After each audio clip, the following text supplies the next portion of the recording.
Welcome to another Quick and Dirty Review, Episode 2. I'm Joe. I'm Faust.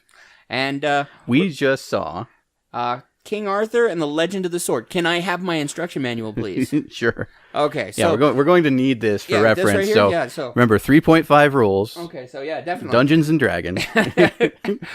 First off, I've got to say, at least for me, there's a bias, a small amount, because I highly enjoy pretty much any King Arthur movie, and I kind of give it a pass. So I've got to definitely push myself out of that if we're going to review it a little bit, because I enjoyed it. I thoroughly thought it was a fun time. Yeah. Coming from a cinematography thing, I know one of the things you absolutely hate is that... Yeah, they did that a lot. The shaky cam, so it was just like, and welcome to moving. Yeah.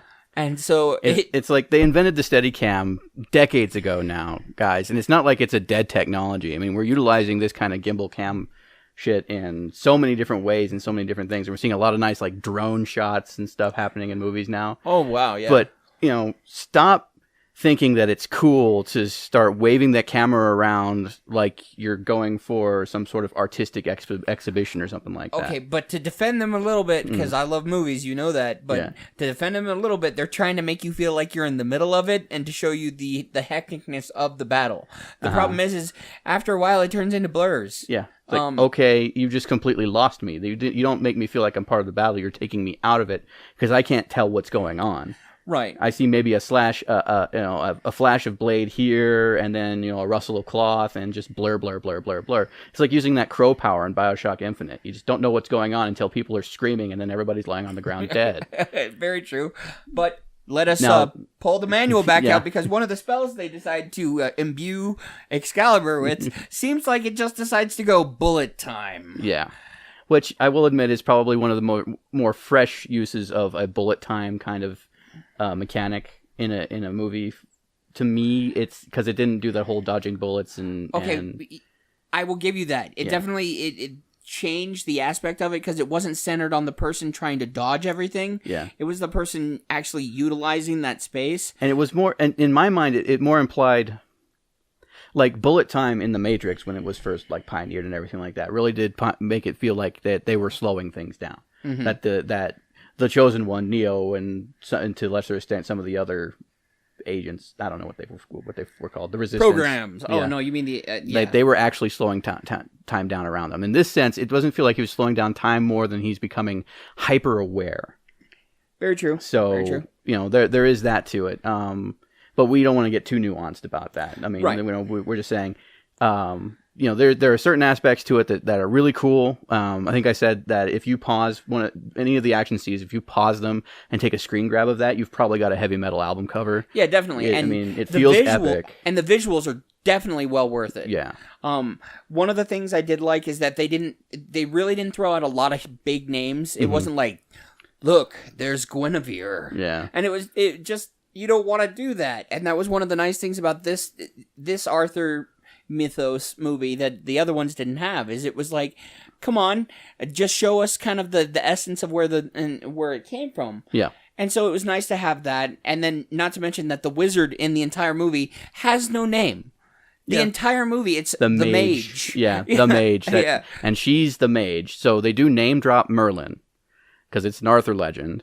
But Merlin is in some way responsible for the creation of Excalibur. And this is not spoiling anything, really.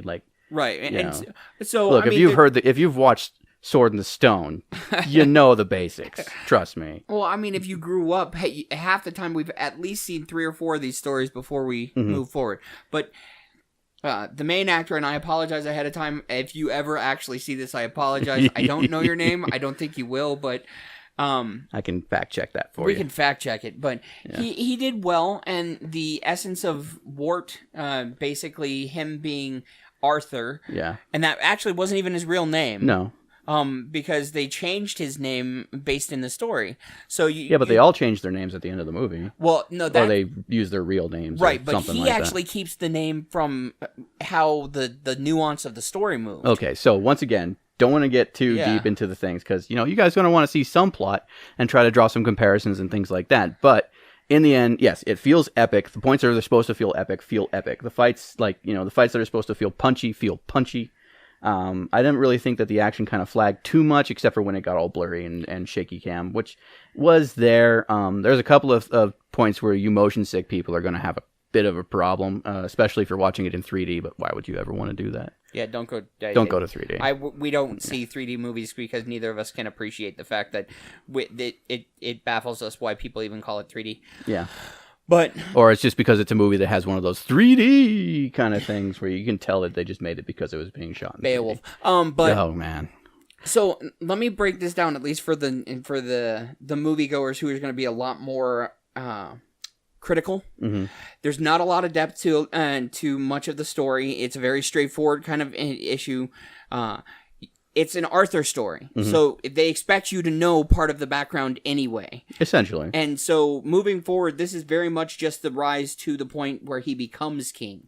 So don't expect a lot from that. The character development is not little in at least 5 of the characters, but it definitely doesn't broad spectrum a lot of characters. Which is good. It doesn't linger around trying to explain every single little detail. Right. I'm a fan of movies that move quickly through the action, and they give you just enough to be like, this is this person, they occupy this space, but you don't have to go back into like a complete backstory and everything. Batman. Right. And what do you mean, Batman? Batman. Okay. Yeah. Batman. But here's the kick also, is the exposition is quick and to the point from the beginning of the film, and they leave enough that you're not sitting there going, I know the ending.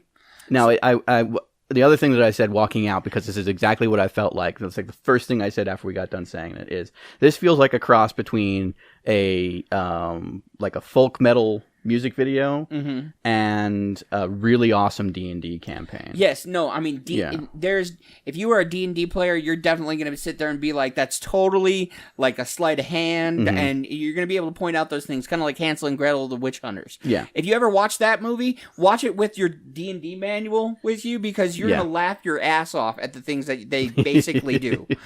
And that's how I got him to suffer through it. Yeah, basically. But we can talk about that at another time. Other than that, this has been a quick and dirty review. We appreciate your time. Thank you. That's why I checked my watch, because I was like... No.